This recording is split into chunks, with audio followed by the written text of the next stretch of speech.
ሰላም ውድ ቤተሰቦቼ እንዴት ናችሁ?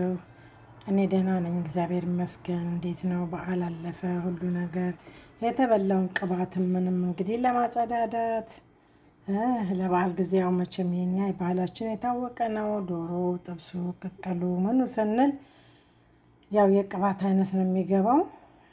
ያንን ደግሞ ለማጽዳትና ጤናማ የሆነ ነገሮችን ለማግኘት እንግዲህ ዛሬ የምሰራላችሁ ጁስ ከስፔናች፣ ኪከምበር፣ ሴለሪ እንደገና ደግሞ ሎሚ እነዚህን ከመሳሰሉት ቆንጆ ያው አብረን እየሰራ እናየዋለን። ቆንጆ ጤናማ የሆነ የጁስ አሰራር ይዤላችሁ መጥቻለሁ። እስከ መጨረሻ ድረስ አብራችሁን ቆዩና ይሄንን የጁስ አሰራር አብረን እንሰራለን። እንግዲህ እንዴት ነው የምንሰራው፣ ምን ያስፈልጉናል ለሚለው እንግዲህ ሁሉንም ነገር እንግዲህ አብረን እናያለን፣ አብረን እንሰራለን። ውድ ቤተሰቦቼ የትም እንዳትሄዱ አብራችሁን ቆዩ። ቆንጆ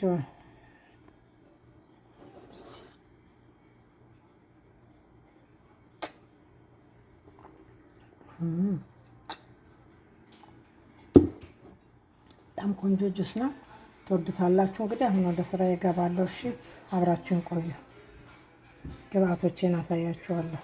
ዛሬ እንግዲህ ቆንጆ ግሪን ጁስ ነው የምንፈጨው። አረንጓዴ የሆነ ጁስ ነው የምፈጨው። እዚህ ጋር እንደምታዩት የኮሪያንደር ቅጠል አለኝ፣ ነአና አለኝ፣ ሎሚ አለ። እንደገና እዚህ ጋር ደግሞ ይሄ ቤቢ ስፔናች አለኝ፣ እዚህ መፍጫ ውስጥ ጨምራለሁ። እዚህ ጋር ደግሞ ሴለሪ አለ፣ እዚህ ጋር ደግሞ ኪከምበር አለ፣ ሎሚ አለ፣ ማር አለኝ። እንግዲህ አሁን ወደ ስራ ይገባለሁኝ። ውድ ቤተሰቦቼ ጤናማ የሆነ ቆንጆ የጁስ አዘገጃጀት ነው። እንግዲህ እስከ መጨረሻ ድረስ አብራችሁን ትሆኑ ዘንድ በትህትና ጠይቃለሁ። ውድ ቤተሰቦቼ እነዚህን ቆራርጬ ከታትፌ ጨማምሬ ሁሉን አስተካክዬ ተመልሼ እመጣለሁ። እነዚህን ሁሉን አዘጋጃለሁ። ውስጥ ኪከምበር፣ ሴለሪ እና ቤቢ ስፔናቹን የጨመርኩት እንግዲህ አንድ ባንድ እየጨመርኩኝ አጣጥቤ አዘጋጅቼ ነው ሁሉንም በደንብ አድርጌ። ይሄው እንደምታዩት እዚህ ጋር ጥብጥብ አድርጌዋለሁ። አሁን ሎሚም ጨምሬበታለሁኝ፣ ትንሽ ውሃ ጨምሬያለሁ። አሁን ደግሞ ማር ጨምራለሁኝ፣ ትንሽ ሳይበዛ፣ ብዙ ስለሆነ እንግዲህ ያው የምጨምረው የተወሰነ ነው። በቃ ይሄንን አድርጌ ሎሚው አረንጓዴ ቢኖራችሁ አረንጓዴው የበለጠ ጥሩ ነው፣ ግን አረንጓዴው ሎሚ ስለሌለኝ አሁን ለጊዜው የምጠቀመው ቢጫውን ሎሚ ነው። ተመልሼ እመጣለሁ፣ ድምፁ እንዳይረብሻችሁ ብዬ ነው።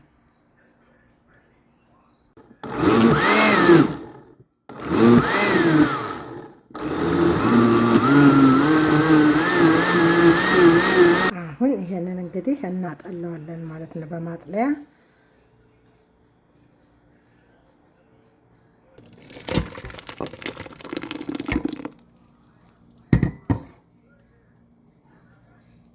እንደምታዩት እንግዲህ እንደዚህ እየወጣ ነው። ከስር ደግሞ ያለውን ይሁት በደንብ አድርጎ ወጥቷል፣ ቆንጆ ሆኖ።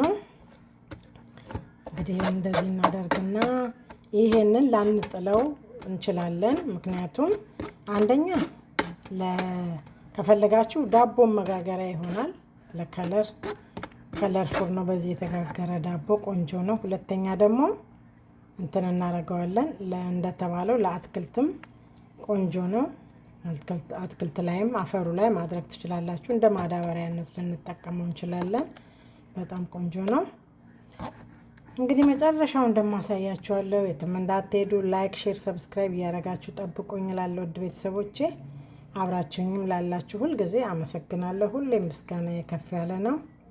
ይህ በዛ ሞላና በዚህ ገለበጥኩት። አሁን እንግዲህ እንደምታዩት እዚህ ጋር አለኝ። ይሄ ተረፈ ምርት ነው።